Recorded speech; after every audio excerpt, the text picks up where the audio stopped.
सोचिए, अगर आप आज से एक डिसीजन ले लो कि आप अपनी लाइफ सिर्फ अपने लिए जिएंगे। आप डिसीजंस लोगों की अप्रूवल के बिना लोगे। आप वो काम करोगे जो आपको सही लगता है, चाहे दुनिया कुछ भी कहे। एक सेकंड के लिए इमेजिन करो, कितनी फ्रीडम फील होगी। लेकिन रियलिटी ये है कि हम में से ज्यादातर लोग ऐसा कर ही नहीं पाते। क्यों? क्योंकि हम हर वक्त एक इनविजिबल फियर के साथ जीते हैं। लोग क्या कहेंगे? इसी फियर की वजह से हम अपने ड्रीम्स पोस्टपोन कर देते हैं, अपनी रियल पर्सनालिटी हाइड कर देते हैं और कभी-कभी अपनी हैप्पीनेस भी सैक्रिफाइस कर देते हैं। लेकिन अगर मैं आपसे कहूं कि एक ऐसी फिलॉसफी है जो आपको इस फियर से फ्री कर सकती है, और इस वीडियो के एंड तक आप एक ऐसा आइडिया जानोगे जो शायद आपकी लाइफ देखने का पर्सपेक्टिव ही चेंज कर दे। नमस्कार दोस्तों, स्वागत है आपका बेटर विद बुक्स में। आज हम बात करने वाले हैं एक बहुत ही पावरफुल और माइंड ओपनिंग बुक के बारे में जो दुनिया भर में मिलियंस लोगों की थिंकिंग चेंज कर चुकी है। आज का बुक है the courage to be disliked by Ichiro Kishimi and Fumitake Koga. ये बुक साइकोलॉजिस्ट एडलर की फिलॉसफी पर बेस्ड है और एक फिलॉसफर और एक फ्रस्ट्रेटेड यंग मैन के डायलॉग के थ्रू लाइफ के डीपेस्ट क्वेश्चंस का आंसर देती है। और वीडियो के आगे आप एक ऐसा कॉन्सेप्ट जानोगे जो ऑथर के अकॉर्डिंग आपकी लाइफ का स्ट्रेस ड्रामेटिकली रिड्यूस कर सकता है। बुक की स्टोरी एक यंग मैन से स्टार्ट होती है जो बिलीव करता है कि उसकी लाइफ की प्रॉब्लम्स का रीजन उसका पास्ट है, उसका चाइल्डहुड, उसके एक्सपीरियंसेस और उसकी फेलियर्स। शायद आप भी कभी ऐसा फील करते हो। कभी लगता है कि अगर पास्ट में कुछ चीज़ें डिफरेंट होती तो आज लाइफ बेटर होती। लेकिन फिलॉसफर एक शॉकिंग बात कहता है। वो कहता है कि आपका पास्ट आपकी लाइफ को कंट्रोल नहीं करता। ये सुनकर यंग मैन गुस्से में आ जाता है, क्योंकि हम सबको बचपन से सिखाया गया है कि हमारा पास्ट ही हमारा फ्यूचर डिसाइड करता है। फिलॉसफर फिर एक एग्जाम्पल देता है। सोचिए, एक क्लासरूम में दो स्टूडेंट्स हैं जिनको स्कूल में बुलिंग फेस करनी पड़ती है।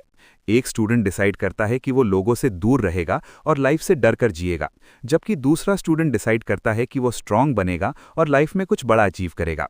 सिचुएशन दोनों की सेम थी, लेकिन इंटरप्रिटेशन अलग थी, और वही इंटरप्रिटेशन उनकी लाइफ का डायरेक्शन चेंज कर देती है। और यहाँ फिलॉसफर एक ऐसी बात कहता है जो यंग मैन को कंप्लीटली शॉक कर देती है, और शायद आपको भी। वो कहता है कि ट्रॉमा परमानेंट नहीं होता।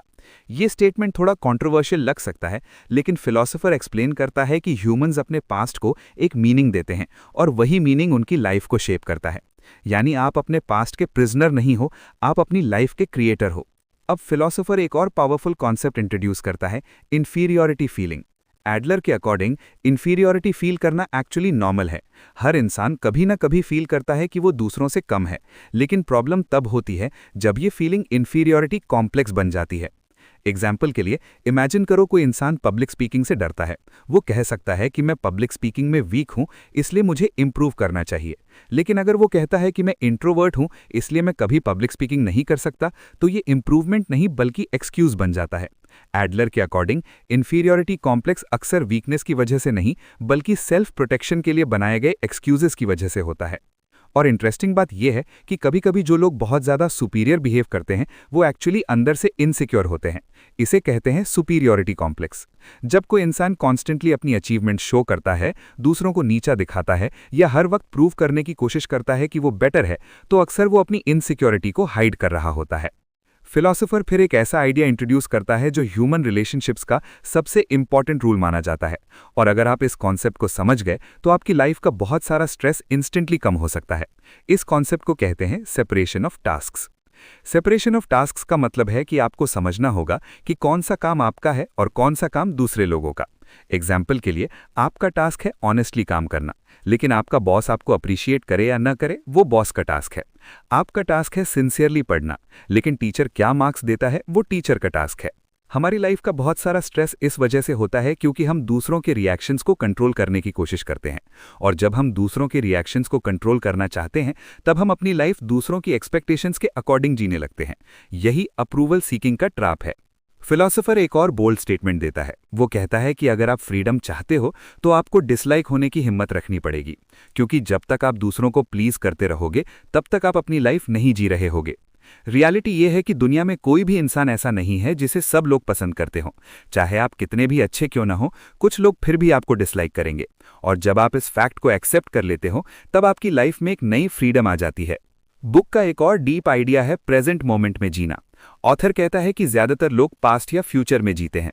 पास्ट में रिग्रेट्स होते हैं और फ्यूचर में एंग्जाइटी, लेकिन लाइफ एक्चुअली सिर्फ प्रेजेंट मोमेंट में एग्जिस्ट करती है। ऑथर एक ब्यूटीफुल एनोलॉजी देता है, लाइफ कोई लॉन्ग स्ट्रेट रोड नहीं है जिसका एंड पर हैप्पीनेस मिलेगी। लाइफ एक्चुअली मोमेंट्स का सीरीज है। अगर आप हर प्रेजेंट मोमेंट को मीनिंगफुल बना देते हो तो लाइफ ऑटोमेटिकली मीनिंगफुल बन जाती है। और फाइनली बुक एक बहुत पावरफुल कंक्लूजन पर पहुंचती है। रियल हैप्पीनेस कंपैरिजन से नहीं आती, रियल हैप्पीनेस आती है कंट्रीब्यूशन से। जब आपको फील होता है कि आप सोसाइटी में वैल्यू ऐड कर रहे हो, किसी की लाइफ बेटर बना रहे हो और आपका एग्जिस्टेंस मीनिंगफुल है, तब नेचुरली आपको सेल्फ वर्थ फील होती है। और जब सेल्फ वर्थ डेवलप हो जाती है, तब आपको दूसरों की अप्रूवल की जरूरत कम पड़ती है। इस बुक का कोर मैसेज सिंपल है लेकिन पावरफुल है। आपका पास्ट आपको डिफाइन नहीं करता, आपको सबको प्लीज करने की जरूरत नहीं है, और आपको अपनी लाइफ दूसरों की एक्सपेक्टेशंस के अकॉर्डिंग नहीं जीनी चाहिए।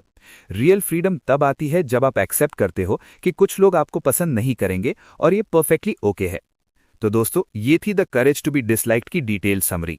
अगर आपको ये वीडियो हेल्पफुल लगी, अगर आपने रियलाइज किया कि दूसरों की अप्रूवल के बिना भी एक कॉन्फिडेंट और मीनिंगफुल लाइफ जी सकते हैं, और आप रेडी हो अपनी लाइफ अपने रूल्स पर जीने के लिए, तो लाइक जरूर करिए। कमेंट्स में बताइए कि इस बुक का कौन सा आइडिया आपको सबसे पावरफुल लगा, separation of tasks, inferiority complex को समझना, या लोगों की डिसलाइक को एक्सेप्ट करना। बताओ, मैं वेट कर रहा हूं आपके रिस्पॉन्सेज का।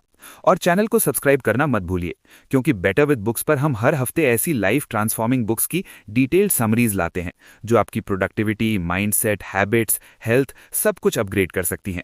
अगली वीडियो में मिलेंगे एक और पावरफुल बुक के साथ। तब तक अपनी लाइफ अपने रूल्स पर जीना शुरू करो, कंपैरिजन को छोड़ो, कंट्रीब्यूशन को एम्ब्रेस करो, और याद रखो, ट्रू फ्रीडम तब आती है जब आपको डिसलाइक होने का करेज मिल जाता है। बेटर विद बुक्स के साथ आप हमेशा बेटर बनोगे।